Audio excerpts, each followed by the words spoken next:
अच्छा साथियों, आप लोगन के बीच में एक धमाकेदार प्रस्तुति जा रहल बा।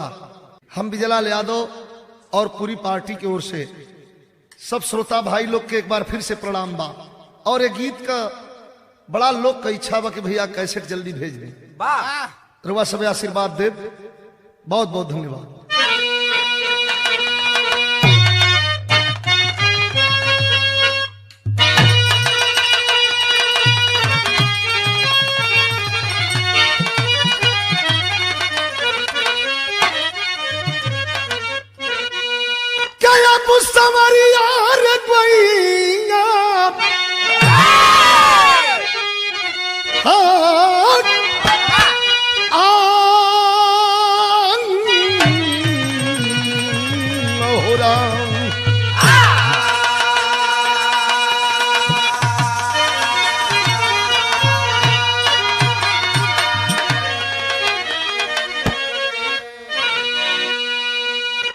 बेरोजगारी हिंदुस्तान की सबसे बड़ी समस्या है और बिरहा ऐसी विधा है जिसमें बिरहा के माध्यम से कलाकार एक स्वच्छ और सुंदर समाज की स्थापना के लिए अपनी गीत को आपके बीच में रखता है।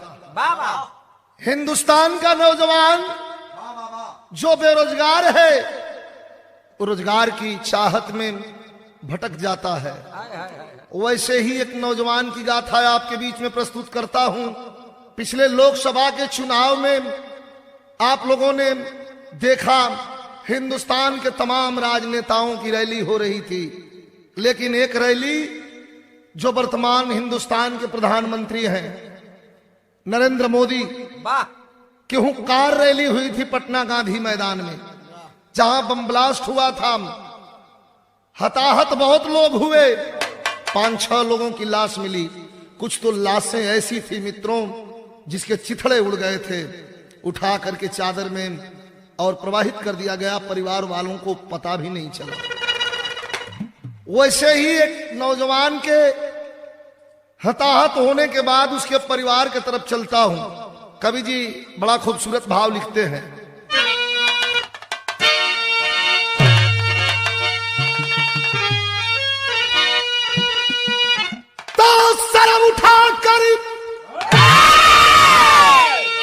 सर उठा कर के जो जिंदगी को जिया, दूर 100 कोस रहता गलत काम से, किंतु हालात कुछ आ ही जाते हैं यूं, मोड़ना मुख को पड़ता है पैगाम से। अंत पाता दुखद हर गलत आदमी, अरे थूकता मौत पाए उसके सारा जमाना। भूखे सोना पड़े चाहे रोना पड़े, गर्दिशों में झुके ना वतन का दीवाना।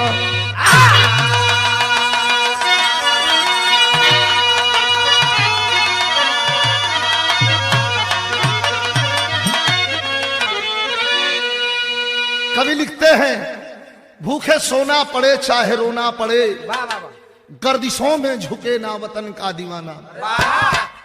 एक बात बताता हूं मित्रों और खास कर अपने नौजुवक साथियों को, याद रहे जिंदगी जीने के लिए 100 साल जरूरी नहीं है।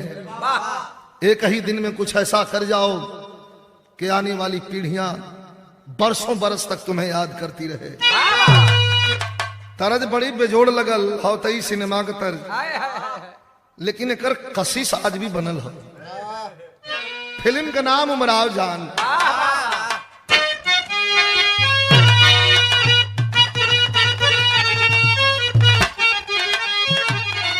अरे दिल चीज क्या आप मेरी जान लीजिए, बस एक बार, बस एक बार।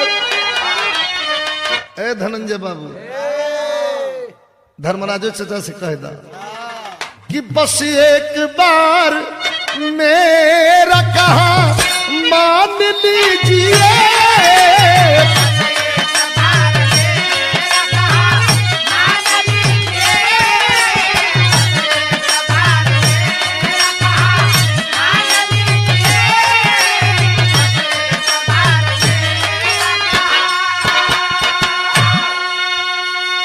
बताना चाहता हूं इस बिरहा के अंदर मैं जब तक गा रहा हूं एक फिल्म चलेगी, मेरी आवाज आपके कान तक जाएगी, कहानी को लेके चलेंगे, आपको महसूस करेंगे कि मैं सुन नहीं रहा हूं, मैं पर्दे पे फिल्म देख रहा हूं, मेरी कोशिश होगी। लेकिन बहादुरों के लिए एक लाइन हमारे गुरुजी स्वर्गीय रामदेव यादव जी गा करके चले गए, उनके याद में इस लाइन को मैंने रखा है कि शेरा वतन का हौसला और हर दम बुलंद था, कुर्बान होना देश पे, कुर्बान होना देश पे और सबको पसंद था।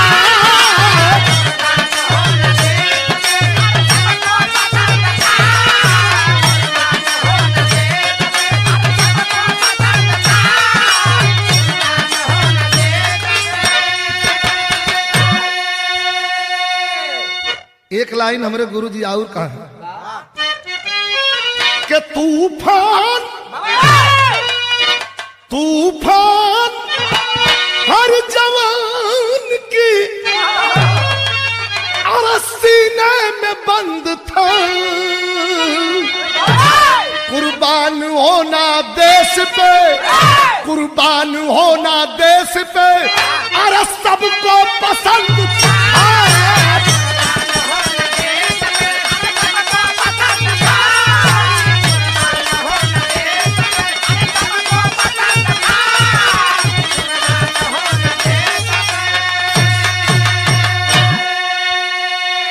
कहानी का शुरुआत यहीं से भाई, कहां का कहानी बा मास्टर?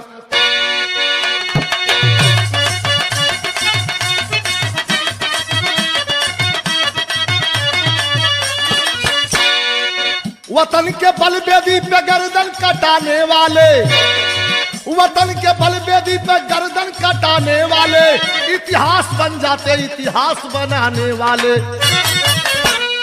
विधवा निर्मला बच्चों में ममता बांट रही, भाव को समझ लें।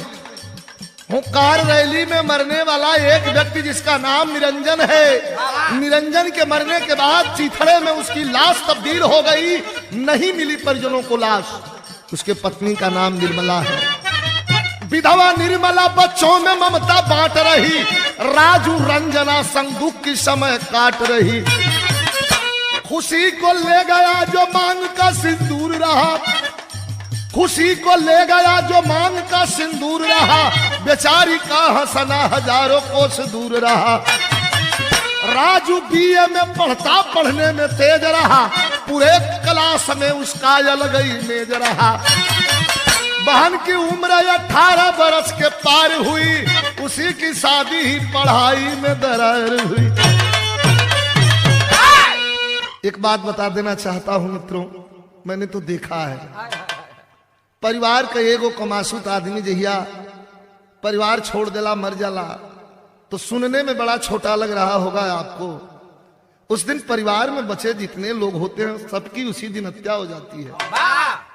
निरंजन दास घर में कमाने वाला अकेला, बेटी जवान है, उसकी रिश्ता तय कर दिया है। कितना में तय किया, कैसे तय किया, कहां तय किया, किसके मार्फत तय किया, कुछ पता नहीं। 1 लाख रुपए का जा करके छकैया में पैसा भी दे आया था, बेचारा मर गया। सब तो उसके सीने में राज दबा चला गया, लेकिन राजू उसका बेटा बड़ा होनहार है, पढ़ने में बहुत तेज है और बड़ा मिलनसार भी है। पिता के मरने के बाद 13वीं मना करके 25 दिन के बाद अपने कॉलेज की ओर बढ़ा है। आंखों में आंसू है, हाथ में बुक है, लिए हुए जा रहा है, मन मार के टेबल पे बैठा बेंच पे लड़कों के साथ, अपना कुछ देखा, पढ़ा लिखा और निकल करके बाहर जाने लगा आंसुओं को पोंछते हुए, दोस्तों के साथ नहीं है।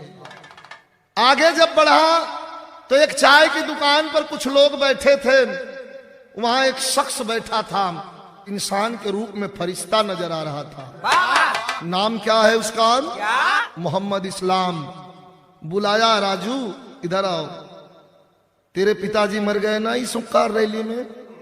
रोने लगा। कहा हाँ चाचा। अब तो दुख एक ही है कि उन्होंने बहन की शादी तय कर दिया है। काज नहीं कहा तय के बड़न, कैसे तय के बड़न कुछ पता नहीं खे, घर में फूटल कौड़ी नहीं खे, माई तो जनातिया के मरिए जाइए। चाय हाथ से थमाया इस्लाम और कहा कि आंसुओं को पोंछ ले, बहादुर रोता नहीं है, अपनी मंजिल तैयार करता है। ऊपर वाला सबको देता है, माध्यम कोई कोई बन जाता है। मैं तो फरिश्ता नहीं हूं, इंसान हूं, लेकिन तेरी बहन की शादी नहीं रोकेगी। कैसे चाचा? हमारा पास फूटल कौड़ी नहीं खे। अरे मैं हूं ना रे पगला, चाचा भी कहता है और कैसे का सवाल भी करता है। कितना पैसा लगेगा? 2 लाख, 4 लाख, 5 लाख मैं दूंगा। अब यहां ब्रेक लेता हूं, आपसे सवाल करता हूं, सुनने वाले साथी, केहू के केहू 5 लाख रुपया चाहे 4 लाख रुपया चाहे 50,000 रुपया बिना मतलब का काहे के दी? कुछ तो उसका मतलब होगा। अल्हड़पना है, स्टूडेंट लाइफ है, समझ नहीं पाया। पैसा ले लिया, मां के दामन में आकर के फेंक दिया पैसा। कहा कि इस्लाम चाचा हमारे फरिश्ता है मां, ये लो बहन की शादी करो। मां घबरा गई। अरे लड़के इतना पैसा लेके आयल बड़े, कहां से भराई रे? का चाचा हमार फोटो लिहल, पासपोर्ट वीजा हमार बन जाई, हम सऊदीया जाई कमाई और उनका पैसा भर दे। माई से कह रहा बा कि माई चिंता मत करा। बारात मंगवा लिया, काफी पैसा रुपया दे करके, और अपने बहन की डोली उठवा दिया। चली गई बहन। अब बहन चली गई तो 10 दिन तक स्कूल नहीं गया। तो माँ पूछ रही है कि ये बाबू स्कूल ना जीवा? तो माई से अपना कहता, राजू का कहता मास्टर, तरज लग गई बा, घरी बड़ा चर्चा बा।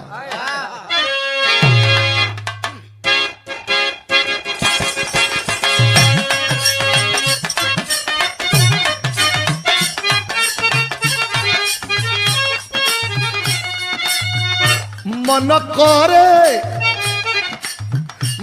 करे सिलवट पलोड़ा से, मन करे सिलवट पलोड़ा से, पूछनी जवानी रजऊ।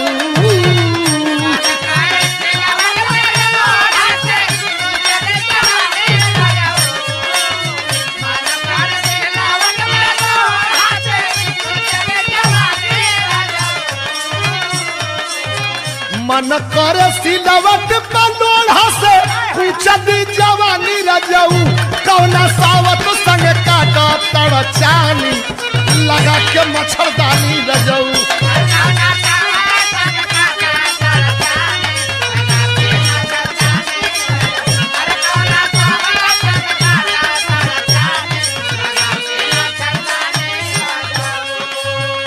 रजुआ का माई से छोड़ब ना पढ़ाई तो कैसे करजा भराई रे माई।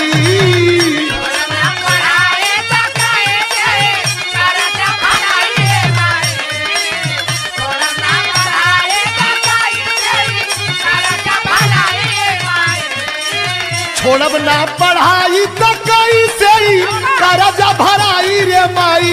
अब तो बेटा तोहर बीजा बनवा के सऊदीया में जाई रे माई।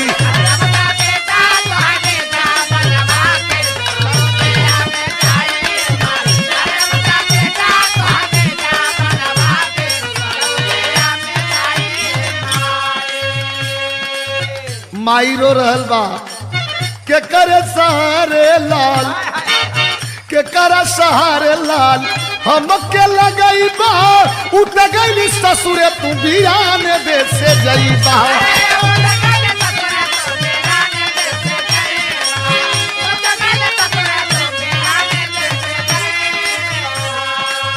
पेट पर्दा देला या बंदे सवाधा, रतिया छोड़ाई रे माई।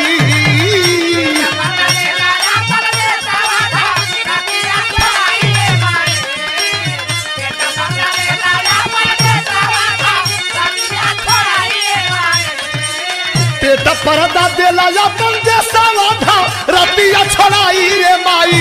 अब तो बेटा तोहर बीजा बनवा के सऊदिया में जाई रे माई।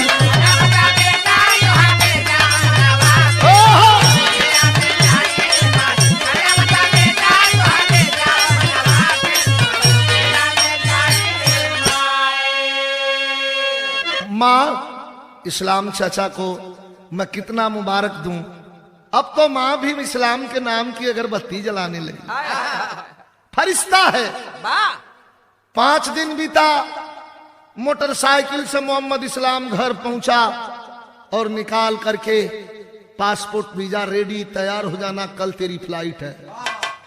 कलेजे पर पत्थर रख के इकलौता बेटा राजू को माँ दही गुड़ खिला करके चम्मच से विदा करते। हमारा उस्ताद का तर्ज लग गई, रुआ सब जानी ला कि बिरहा कौनो गाई। बिरहा में 2 4 गो धुन में से 2 धुन हमारा उस्ताद का हमारा बिरहा में रहबे करे। कहे कि बिरहा माने रामदेव, रामदेव माने बिरहा।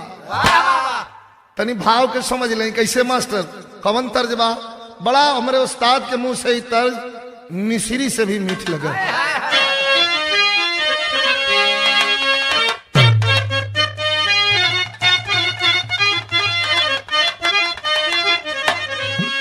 आंख बंद करके सुना, सोचा कैसे रहल कि सावन महीनावा,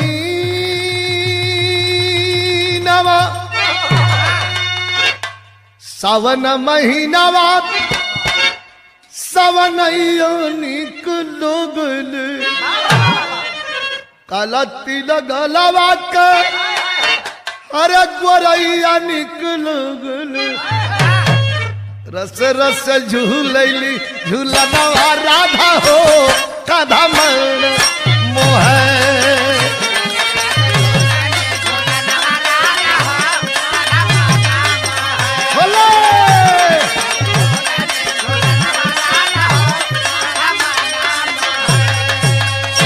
यही क्या उस्ताद कहे कोरी कहा तरिया सासु दहिया जमावैली अमृत नावैली जोर नवरान हूँ काधा मन मोह।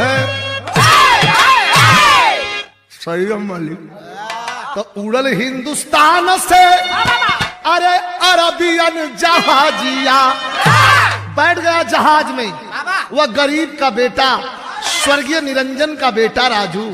तो उड़ल हिंदुस्तान से अरबियन जहाजिया, अलग गई न जाई के सऊदिया राजू हो गलत आदमी के हाथ।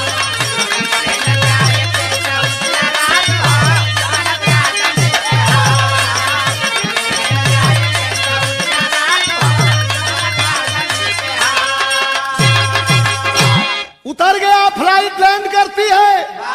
अल्हड़पना स्कूल से कॉलेज से निकला है, झोरा लेके जेने सब केहू जाता, वह गरीब का बेटा राजू भी उधर चला जा रहा है।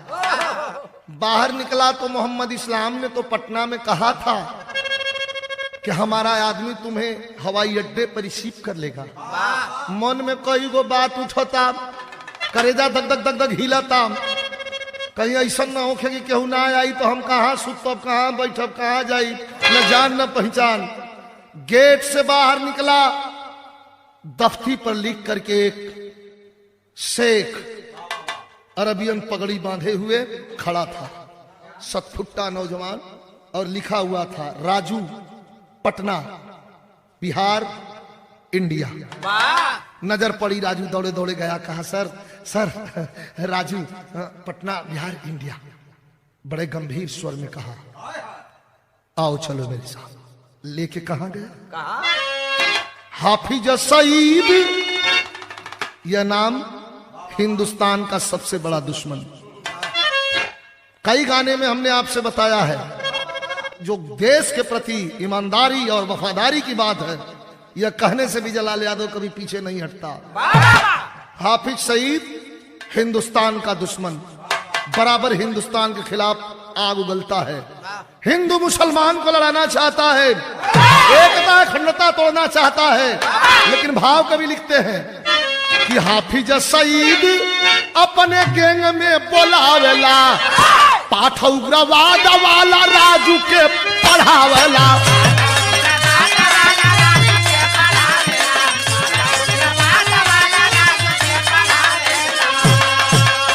आ दुनिया में मचावा बरबदिया राजू हो हमारे आदमी के साथ। लड़के क्या नाम है तेरा रे? गरीब का बेटा होठ कांप रहा है, हाथ भी कांप रहा है। कहा मेरा नाम राजू है सर। नहीं चलेगा, तेरा नाम आज से रज्जाक है। रोने लगा, नहीं हमारा नाम मत बदलिए, हमको भेज दीजिए, घर जाएंगे हम। 3 दिन कोठरी में बंद कर दिया बिना खाना पानी के। बात करवाया मोहम्मद इस्लाम से पटना।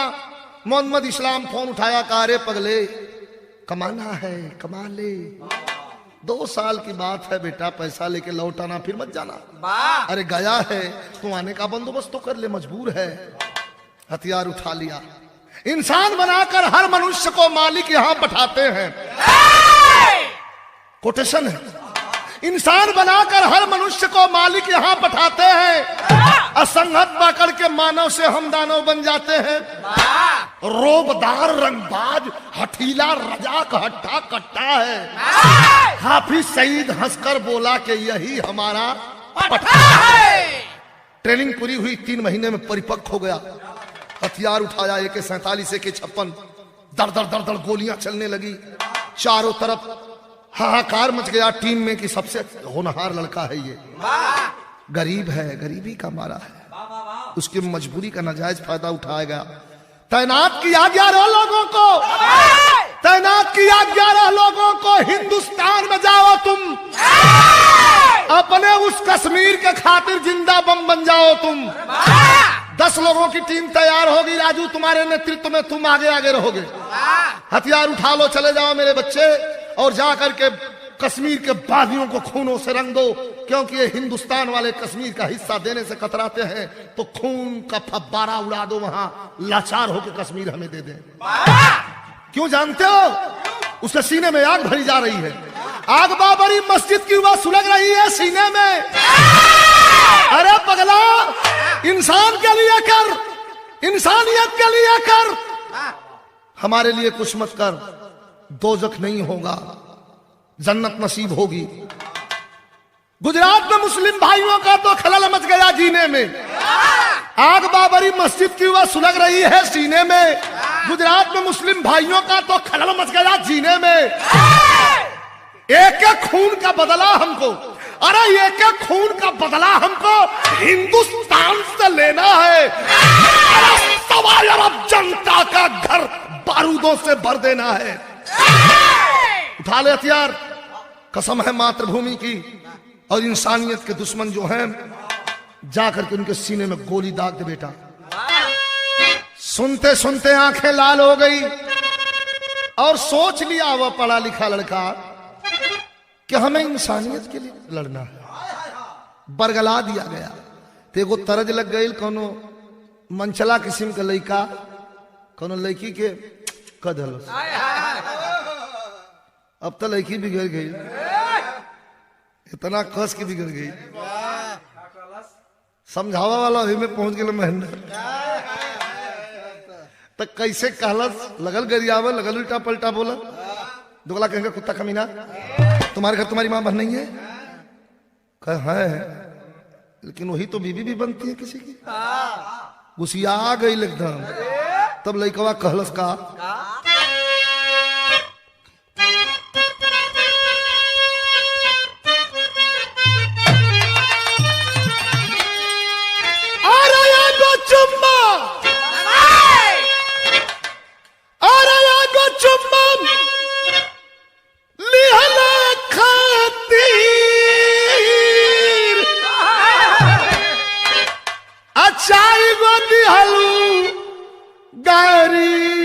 प्यारी गोली मरबू का ये प्यारी, अरे गोली मरबू का फसावे खातिर चोली भरबू का प्यारी।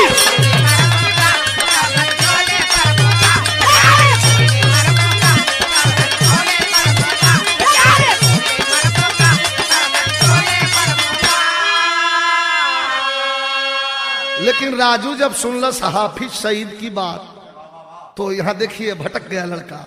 क्या कह के चला, अरे आगे जब बारी वो कर बंद कर जब बोली खून के होली मच जाई, खून के होली मच जाई रे दनादन गोली चल जाई खून के।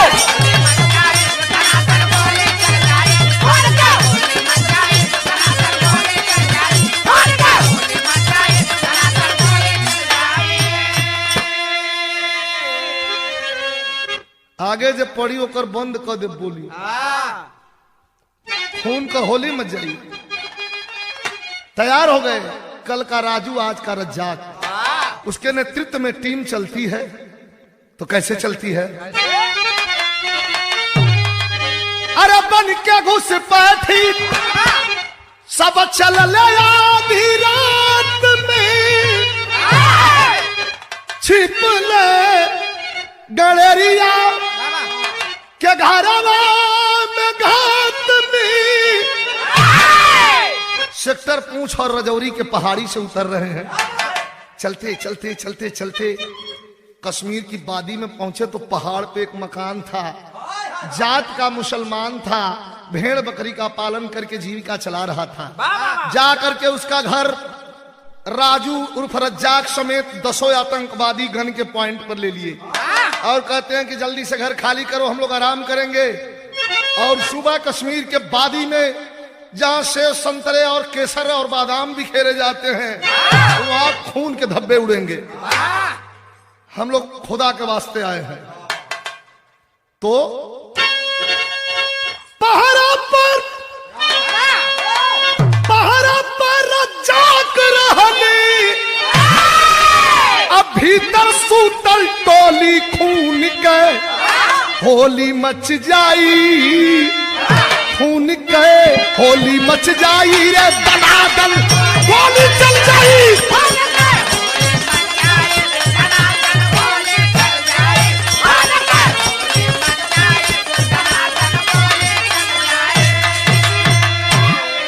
भाव को समझ ले।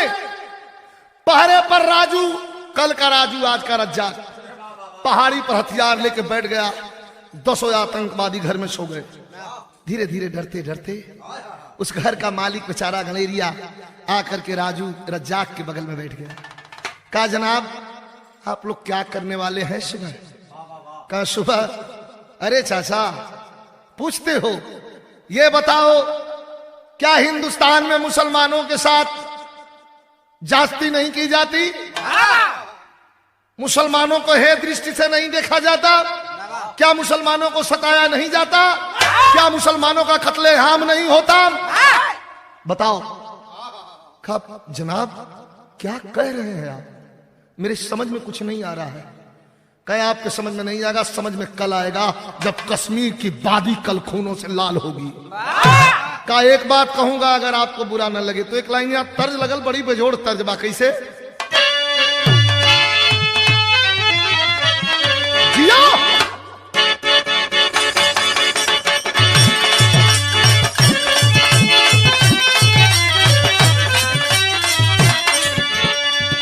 अरे निबिया के दरिया के डोली बुनुरुब, अरे निबिया के दरिया के डोलिया बनल बट निबी के पतइयो हार।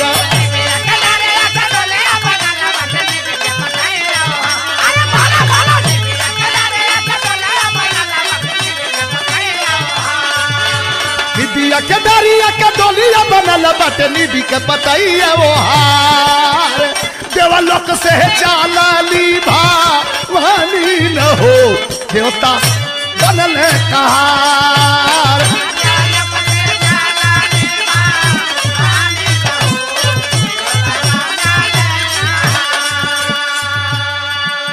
ए साहब प्लीज एक मिनट। क्या आपने कहा मुसलमानों के साथ जास्ती, मुसलमानों का खून खराबा, मुसलमानों को हेतरी से देखा जाता है? सुनो, मैं भी मुसलमान हूं। क्या कहा उस घाटी में रहने वाला गलेरिया जात का मुसलमान? क्या कहा? ये साहब देसावा का सीमावा पलहर तिरंगा, अरे देसावा का सीमावा पलहर तिरंगावा लहरी के छुआ आसमान।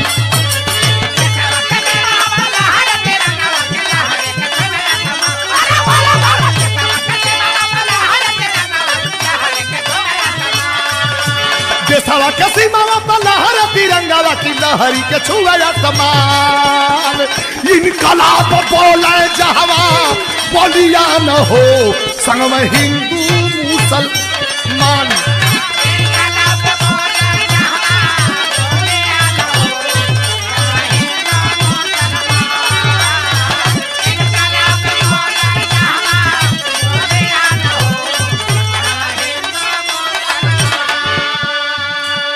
साहब आपके तो हाथ में हथियार है, सर मार सकते हैं।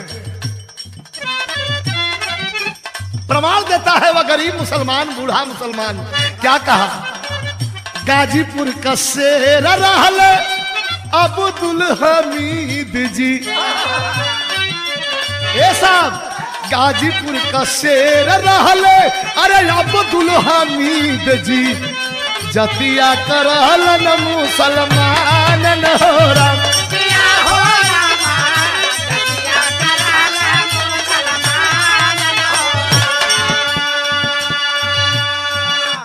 और राष्ट्रपति पदावा पर अब्दुल कलाम साहब। राष्ट्रपति पदावा पर अब्दुल कलाम साहब।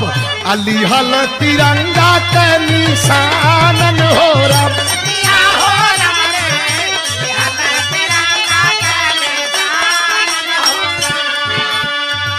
जनाब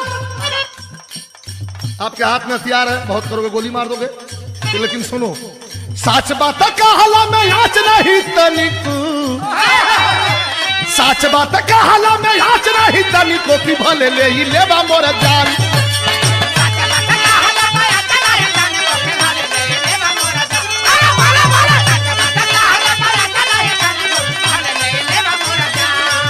अरे सच बात कहला में आँच नहीं तनिको की भले ले ही लेवा मोर जान। सीनावा पखाला हंस के गोलिया न हो संग में हिंदू मुसलमान।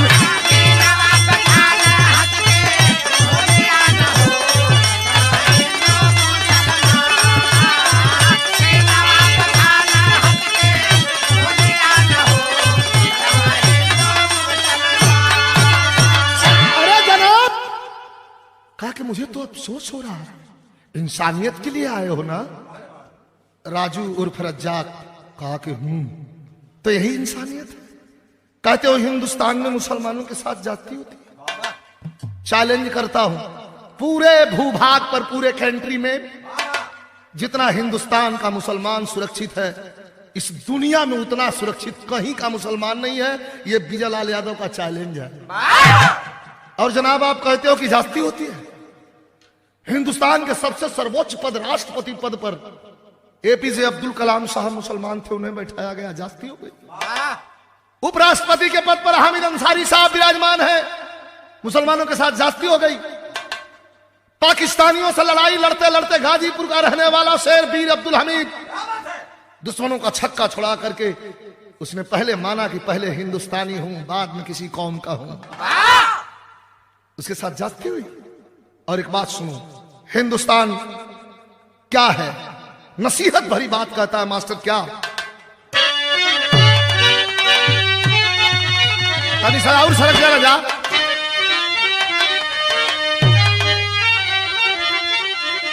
यही हिंदुस्तान है। अरे एकता की एक मसाल जल गई, ये हिंदुस्तान है। कि एकता की एक मसाल जल गई, वतन के बलदेवी पर कटे हजारों लाल।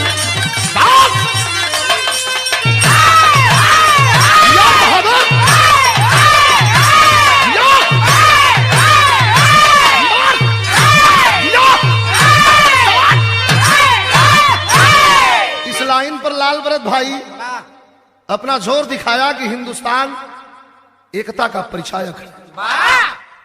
वतन के बल बेदी पर कटे हजारों लाल, एकता की एक मसाल जल गई।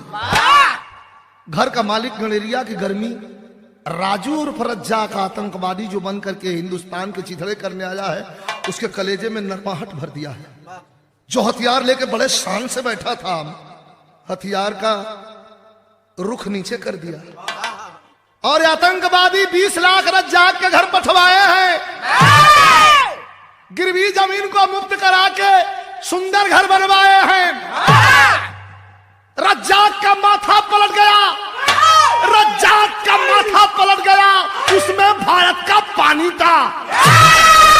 वो आतंकवादी रहा भले, लेकिन तो हिंदुस्तानी था। पलट गया माथा। कहा कि कसम गंगा मैया की, और उस धरती को मैं छलनी करने आया हूं जो धरती हमारी माँ है। फिर यहां तनी सा उस्ताद के आवे के पड़ल।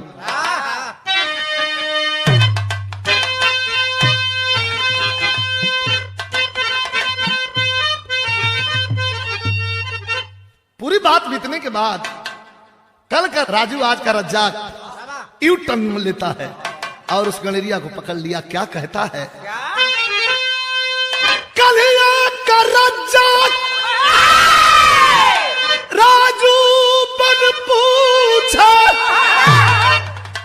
सरवा का गूंजली आवाजिया कहा जैसावा के फौजिया।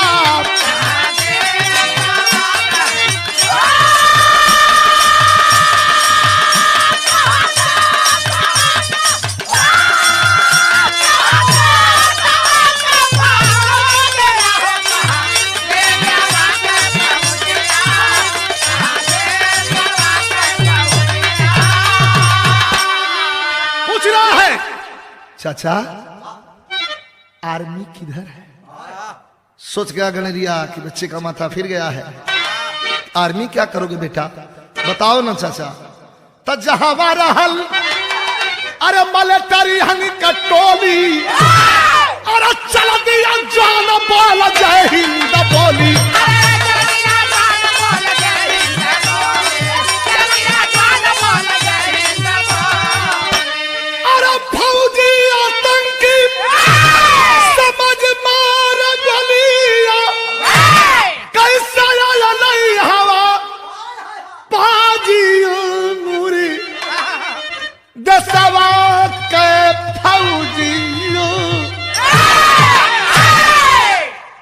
जवानों ने गोली सन सन चलाना शुरू कर दिया। गोली लगी कहां? कंधा चिरत गोली हो गई निपार हो, हथवा उठा के कह राजू सवार हो।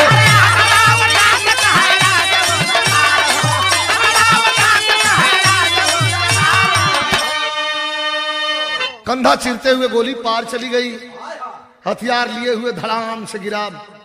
दौड़ पड़े मिलिट्री के जवान और आकर के लगा दिए गन का पॉइंट, साले को मार दो।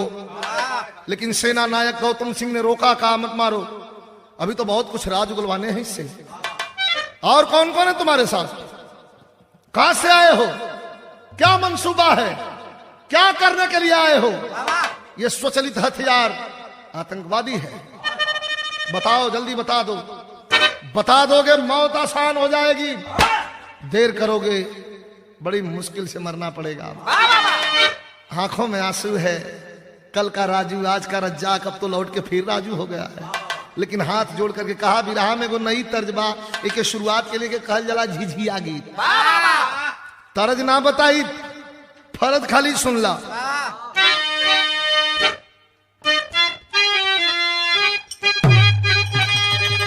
बताने लगा, सर मुझे 2 मिनट समय दे दीजिए, मैं कुछ कहना चाहता हूं। सेनानायक गौतम सिंह ने कहा बिल्कुल नहीं, कोई नहीं मारेगा, बताओ। आंखों में आंसू है, गोली लगी हुई है, खून चल रहा है, हथियार पे काल हो, गन का पॉइंट लगा है, अगर ट्राइगर दगा तो तुरंत कई गोलियां निकल जाएगी कलेजे से बाहर। लेकिन कह रहा है सर 2 मिनट का समय दीजिए। क्या कहा? आपके कलेजे टुकड़े टुकड़े हो जाएंगे। क्या कहा कि पेट की करो आपन छोड़ली वतनवा, कोई भी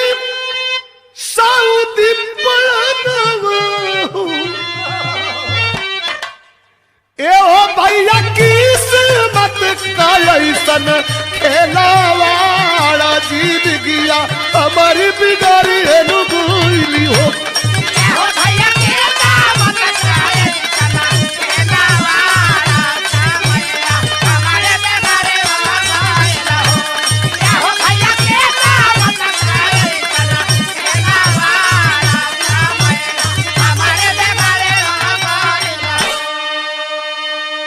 एक लाइन और कहा सर कि बेची के जमीनिया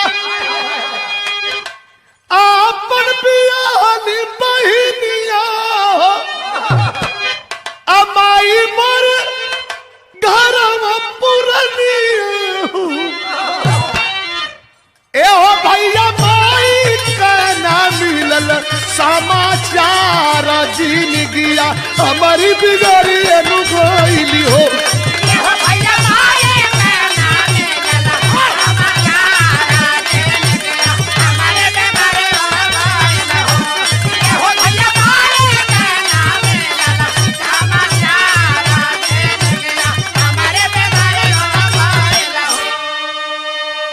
छोड़िए सर, मैं तो छात्र हूं, मैं तो पढ़ रहा था, विपद का मारा हूं, बरगला दिया गया। लेकिन सुनिए, एक काम करिए, क्या कहा, आपके रोंगटे खड़े हो जाएंगे, आप सोच में पड़ जाएंगे। क्या कहा गौतम सिंह से?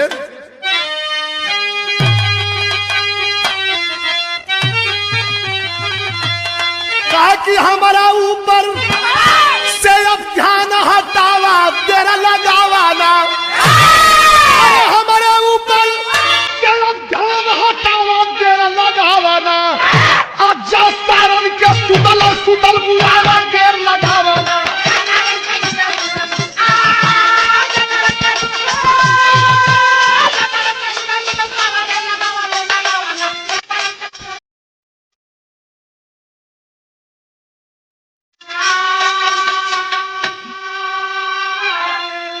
से ध्यान हटाइए, अब मुझे मार भी सकते हैं, मुझे कोई दिक्कत नहीं। सेना नायक गौतम सिंह ने कहा नहीं नहीं, बेरोजगार है, छात्र है, भटक गया है, कोई नहीं गोली चलाएगा। आगे आगे राजू, पीछे पीछे इंडियन आर्मी।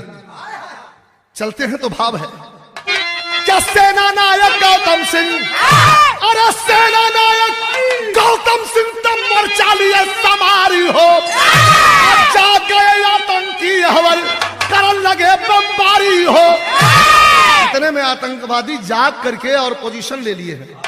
राजू ललकार रहा है पीछे से, सर सर क्या कहा कि मार मार, अरे मार मार, धरती का भूत चटावा, देर लगावा ना, जब छाती पर वंदे मातरम गावा, देर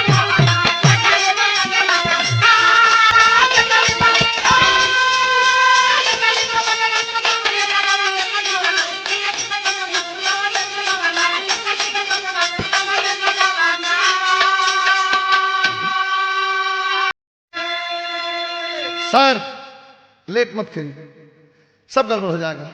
ललकारने लगा हथियार गौतम सिंह। विश्वास कितना हिंदुस्तान के पानी और माटी में विश्वास है। उठा करके उसका स्वचलित हथियार फेंक दिए, कहे कि लो, कर्ज है तुम्हारे ऊपर इस धरती का, उतारना है तो उतार लो आज। लेकिन कवि जी भाव लिखते हैं, अरे दसवान, अरे दसवा कस्तान हिंदुस्तान का फौजिया भैया,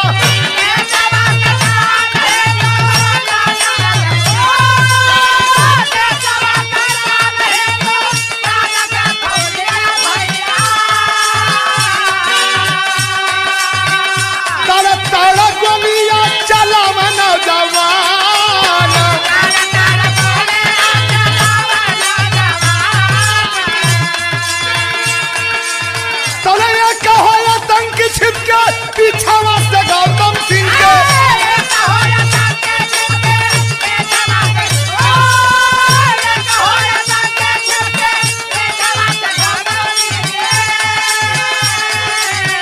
गोलियां से मारल चाहे जब की बेईमान,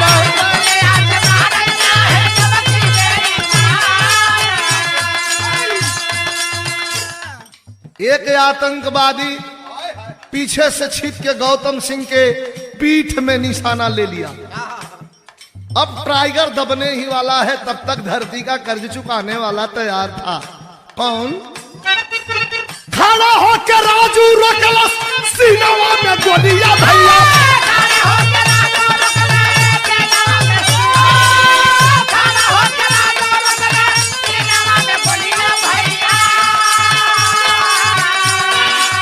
गौतम सिंह का सहजय में बच गयल परान।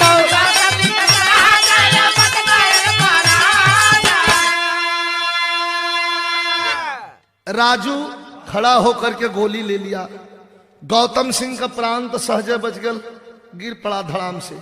लेकिन जवानों में खलबली है क्या कि दौलत ताला ताला गोलियां और ताला ताला गोलियां गुजल बा घाटिया में भैया।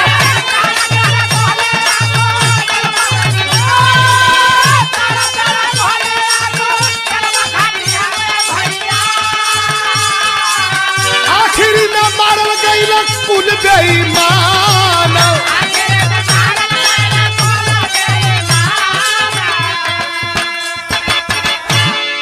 पूरे आतंकवादी मारे गए।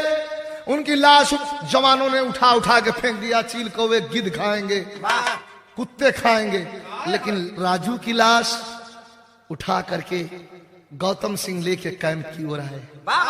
सवाल है, आतंकवादी कहूं या फौज का जवान कहूं से, वो तो भटक गया था।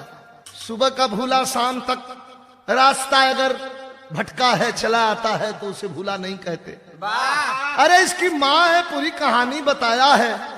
भले भारत सरकार इसे सरकारी सुविधा न दे, लेकिन कम से कम इसकी डेथ बॉडी, इसकी लाश इसकी बूढ़ी माँ के पास भेजवा देना चाहिए।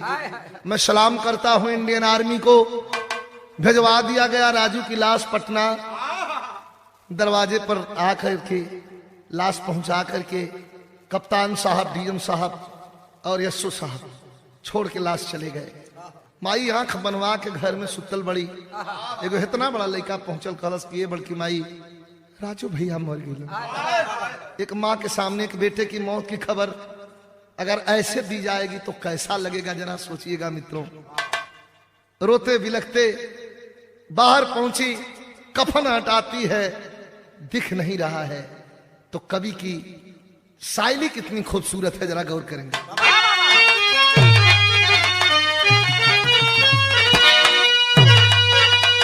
मां बार बार यही रो रही है। क्या रो रही है?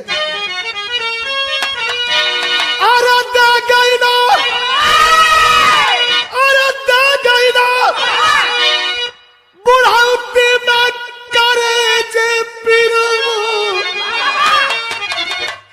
कभी ना चश्मा का सूरतिया नाच ढाले हिरावा।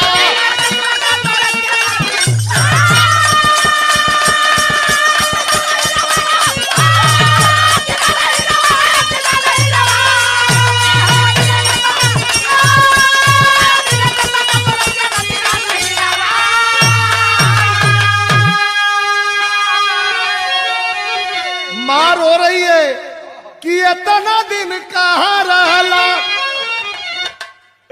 बबुआ मारू, अब बोलता तो चीन ही लेती, अब बोली तुहारू।